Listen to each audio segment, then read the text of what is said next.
no sentido que Ele está no coração de cada um.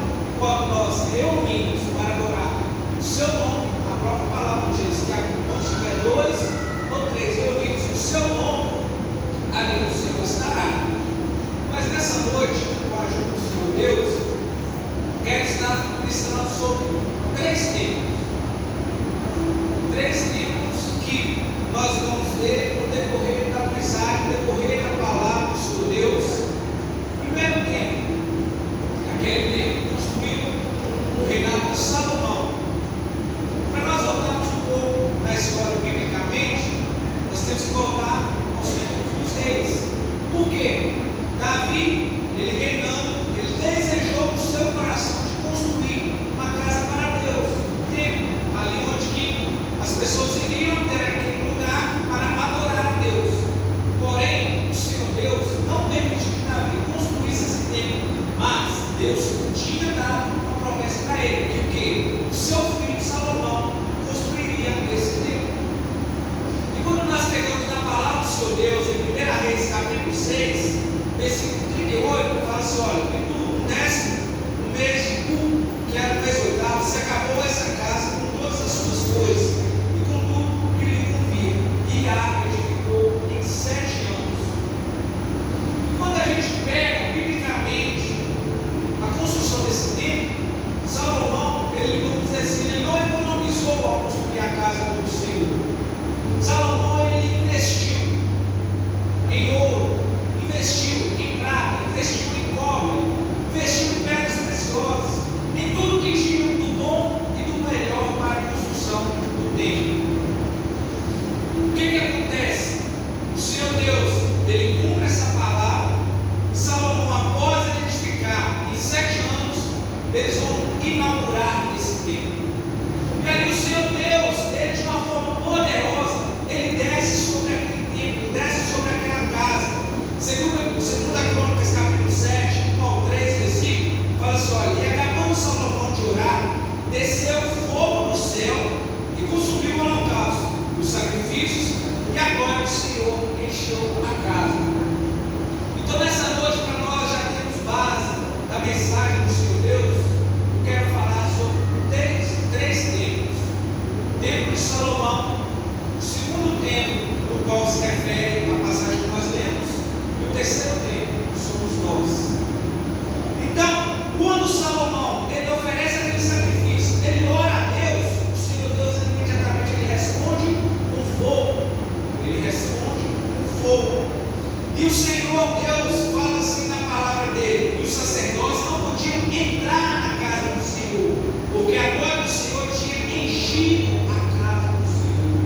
Agora imagine, a glória do Senhor Deus foi tão grande, tão forte, tão poderosa, que os sacerdotes não conseguiam entrar, os levitas eles não conseguiam nem ficar de pé, porque a glória do Senhor Deus tinha enchido a casa. Mas observe só no versículo que nós lemos, fala que a glória da segunda casa será maior do que a da primeira. Irmãos, imagine nós estamos no culto avivado, no culto em que Deus, vamos dizer assim, desceu na casa, que pessoas estão profetizando, pessoas estão sendo curadas, pessoas estão sendo batizadas. Imagine um culto desse. Foi o que aconteceu na inauguração do primeiro templo. Mas agora, pense comigo, se na inauguração do templo, o Senhor Deus visitou a casa, e agora foi tamanho a ponto das pessoas não conseguirem ficar de pé. Agora, imagine você, imagine eu, a glória da segunda casa ser maior do que a da primeira. Mas a gente vai ter por base que a primeira glória do primeiro templo não estava relacionada diretamente com o espiritual. Eu vou trazer para vocês um detalhe interessante. As pessoas do mundo inteiro iam até ali, a cidade onde estava aquele templo, não para adorar a Deus, não para buscar a Deus, mas sim por causa da grandiosidade do templo, por causa da estrutura do templo, porque o templo era revestido com ouro, era revestido com prata, era algo magnífico, uma estrutura enorme. Quando a gente pega na internet, a gente começa a pesquisar em alguns lugares, na Europa, no Dubai, a gente vê aqueles edifícios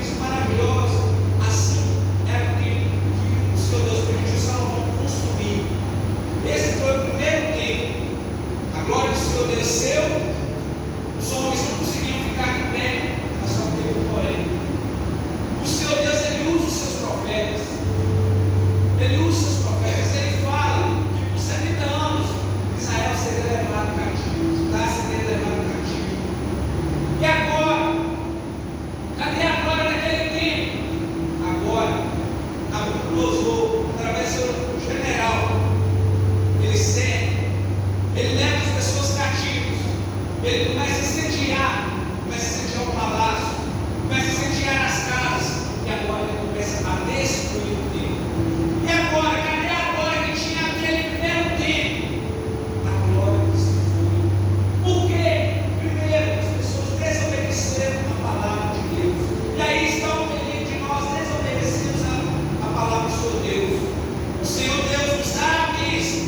O Senhor Deus nos dá aquilo que nós almejamos, aquilo que nós queremos.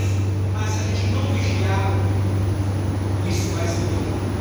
E foi o que aconteceu com Israel. Israel não vigiou, pegou, transgrediu contra a lei do Senhor Deus. E o Senhor Deus permite que ali Nabucodonosor segue e leva os cativos. E agora o templo perdeu a sua glória. Aquele templo que era revestido por ouro, dentro e fora, agora ele perde a sua glória. Agora ele está em chamas, ele está queimado, ele está quebrado.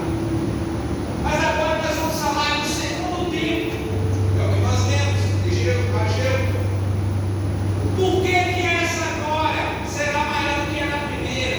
Porque a primeira glória nós falamos de coisas materiais, aquilo que o dinheiro compra. Mas porém, a glória do segundo templo fala sobre o quê? Sobre a glória espiritual. Essa do qual o dinheiro não compra, essa do qual fazendas não compram. Essa glória que foi manifestada quando? Livro do Evangelho de Lucas. Simeão era um homem que estava sempre na casa do Senhor Deus. E Deus falou para Simeão, falou: olha, Simeão, você não vai morrer sem antes você ver com os seus olhos o Salvador, que vai vir para salvar, que vai vir para libertar, que vai vir para restaurar Jerusalém. E agora, no livro de Lucas, fala assim no versículo 22, e chegou o dia de Maria e José cumprir a cerimônia da purificação, conforme manda a lei de Moisés. Então eles levaram a criança para Jerusalém, a fim de apresentá-la ao Senhor. Pois está escrito na lei do Senhor: todo primeiro filho será separado e dedicado ao Senhor. No versículo 25 fala: morava um homem chamado Simeão, ele era bom e piedoso, esperava a salvação do povo de Israel, e o Espírito Santo estava com ele. Olha que detalhe interessante: o Espírito Santo estava com ele. Será que nós estamos dando liberdade que o Espírito Santo esteja conosco? Será que nós estamos ouvindo a voz do Espírito Santo? Ou será que nós estamos ouvindo a voz do nosso medo, a voz do nosso inimigo, para nós fazermos coisas erradas, aquilo que não agrada a Deus? Mas não, esse homem estava ali, ele estava ouvindo a voz do Espírito Santo. E o próprio Espírito lhe tinha prometido que antes de morrer, ele veria o Messias enviado pelo Senhor. Pense você, qual é a promessa que Deus tem feito na sua vida? O que Deus prometeu para você? Acaso ele é homem para que minta? Acaso ele é filho do homem para que se arrependa? É nós que muitas vezes nos afastamos daquilo que Deus colocou como nosso propósito de vida. Às vezes a gente questiona a Deus, mas Deus, o Senhor não prometeu, o Senhor Deus não prometeu o que iria fazer, o que iria acontecer. A gente questiona, mas ao invés de murmurar, vamos fazer como Simeão. Ele aguardava a promessa de Deus se cumprir. Ele aguardava ansiosamente no seu coração ali, dia após dia, na casa do Senhor Deus. Aí imagino eu, Simeão vai contar para um para outro, e fala assim: rapaz, para com isso. O Salvador, quando ele vai vir no cavalo branco. O Salvador, quando ele vir, vai vir como rei. E muitas pessoas não criam que Jesus Cristo era Salvador, sabe por quê?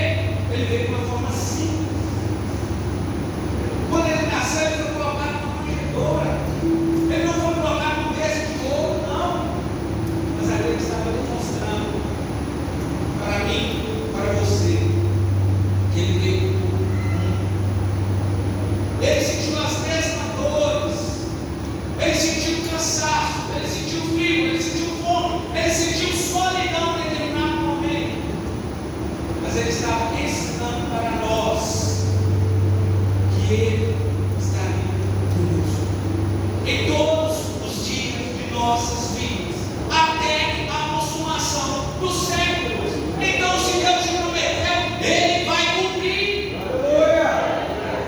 Não se demorize, não entre em pânico.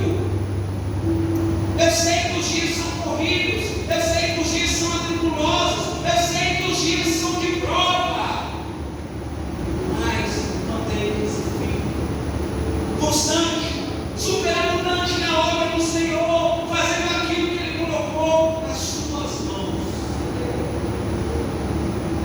Ele colocou nas suas mãos. E agora, no segundo tempo, Ele não tinha a sua glória material como no primeiro, mas agora se cumpre a palavra. Sabe por quê? Porque no versículo 27 fala assim: olha, guiado pelo Espírito, Simeão foi ao templo, quando os pais levaram o menino Jesus ao templo para fazer o que a lei manda. Simeão pegou o menino no colo, louvou a Deus e disse: agora, Senhor, cumpriste a promessa que fizeste, e já pode deixar esse teu servo partir em paz, pois eu já vi com os teus próprios olhos a tua salvação. Agora o Senhor Jesus, mesmo Ele sendo homem, Ele também é Deus. Ele é Deus. E ali, quando o Senhor Jesus é apresentado, agora a glória desse segundo tempo se confirma. Agora a glória desse segundo tempo ela é aumentada mais do que a da primeira. Porque na primeira o Senhor Deus, Ele manifesta a sua presença, mas a sua presença volta. Mas no segundo tempo não. Agora o próprio Cristo encarnado como homem, Ele é apresentado. Ou seja, o Senhor Deus, além de Ele descer a sua presença, Ele se fez presente e Ele confirmou o que os profetas profetizaram. Então eu digo para você, o que tem abalado a promessa que Deus te fez? O que tem tentado abalar? É prova? É momento financeiro? É momento profissional? O que tem tentado abalar a sua estrutura, assim como foi abalada a estrutura no primeiro tempo?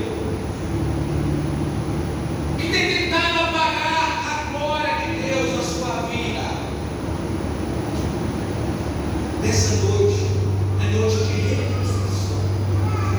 E o Senhor Deus, Ele fala no meu coração, Ele fala no seu coração, é noite de reconstruir. Aleluia. Eu sei que reconstruir não é fácil, porque quando a gente vai reconstruir algo, a gente começa a ver aquilo que fazia parte do passado. Imagino eu que aqueles homens, quando eles foram reconstruir os muros, quando eles foram reconstruir o templo, eles iam antes do que era o templo.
Porque quando eu for para o Pai, eu enviarei para vós o Consolador, o Espírito da verdade. E agora nós que somos templos, que somos moradas do Senhor Deus, agora Ele faz morar em cada um de nós.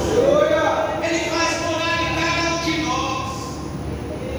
Será que nós estamos cuidando desse tempo? Será que nós temos o cuidado necessário com esse tempo? Não estou dizendo de uma forma de academia, essas coisas não. Não, estou falando de cuidar da nossa saúde, do nosso emocional, de tudo. Não de uma forma de vaidade, mas de uma forma de cuidar. Porque a palavra nos diz assim: olha, se nós destruirmos esse tempo, o Senhor também nos destruirá. Então eu quero dizer para mim e para você: o Senhor Deus nos deu esse tempo para nós cuidarmos, para nós zelarmos por Ele. A partir do momento que nós começarmos a deixar de cuidar desse tempo, o Senhor Deus Ele vai permitir que esse tempo seja destruído. E aqui num significado mais profundo, que se fala sobre o quê? Relacionamento com Ele. A partir do momento que eu tenho relacionamento com Ele, eu vou cuidar do meu tempo. A partir do momento que eu tenho relacionamento com Ele, eu vou deixar que Ele faça morada nesse tempo. Mas por que destruir? Como que a gente pode destruir o tempo? Afastando da presença de Deus, não deixando Ele controlar o nosso ser, a nossa vontade, não deixando Ele controlar a nossa vida, mas nós, por impulso, tomamos decisões erradas. E aí as consequências vêm. Mas porém, nessa noite, o Senhor Deus Ele fala para mim, Ele fala para você: se você permitir, eu vou manifestar a minha presença nesse tempo. Se você permitir, eu vou fazer morar nesse tempo. E o Senhor Jesus, quando Ele vai encontrar aquela mulher, e aquela mulher pergunta: mas onde que é o lugar certo de adorar? O Senhor Deus fala assim: olha, a salvação veio do povo judeu, mas vai chegar um tempo que nem nesse monte, nem no outro monte vocês vão adorar. Sabe por quê? O Senhor Deus Ele procura aqueles que adoram em espírito e em verdade. Então, podemos adorar a Deus na igreja? Sim. No templo? Sim. Mas nós podemos adorar a Deus em nossa casa. Nós podemos adorar a Deus no nosso trabalho, na escola, onde nós estivermos. Nós podemos adorar a Deus em espírito e em verdade. Nós podemos estar conectados com Ele. Quero pedir para este coloque de pé. Para nós finalizarmos, quero dizer para você: o Espírito Santo Ele quer renovar o tempo dele. O Espírito Santo nessa noite Ele quer derramar o bálsamo sobre a vida de cada um. Se você precisa de uma cura física, Ele está aqui nessa noite para te curar. Se você precisa de uma cura interior, no seu coração, no seu emocional, no seu psicológico, onde for a área, Ele está aqui nessa noite para restaurar esse tempo. Ele está aqui nessa noite para restaurar esse tempo, mas Ele não vai te forçar a nada. A palavra fala assim: olha, não é por força, não é por violência, mas é pelo Espírito Santo. Feche seus olhos. Amado Deus, bendito Pai, obrigado por tudo, Senhor Jesus. Obrigado pela Sua presença. Obrigado pela Sua graça, Senhor Jesus. Obrigado, Espírito Santo, pelo Teu amor, pela Sua bondade, porque o Senhor tem nos guiado, porque o Senhor tem, ó Pai, feito morada dentro de nós, mesmo nós não sendo merecedores, Senhor Jesus. Obrigado, Espírito Santo, pelo Teu amor, pela Tua misericórdia. Obrigado, Espírito Santo, pelo fruto do Senhor em nossas vidas, ó Pai. Continua nos guardando, continua nos guiando, continua, ó Pai, nos dando direção, nos dando sabedoria, porque quando nós cuidamos do tempo do Senhor, o Senhor se faz presente. Quando nós cuidamos do tempo do Senhor, o Senhor manifesta a Tua glória, o Senhor manifesta a Tua graça, o Senhor manifesta a Sua presença, ó Pai. Obrigado, Senhor Jesus, porque o Senhor tem sido conosco. Obrigado, nos abençoa, em nome de Jesus que nós pedimos. para desfrutar de nome de Jesus.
Aleluia, Jesus. E aqui está a lista, né?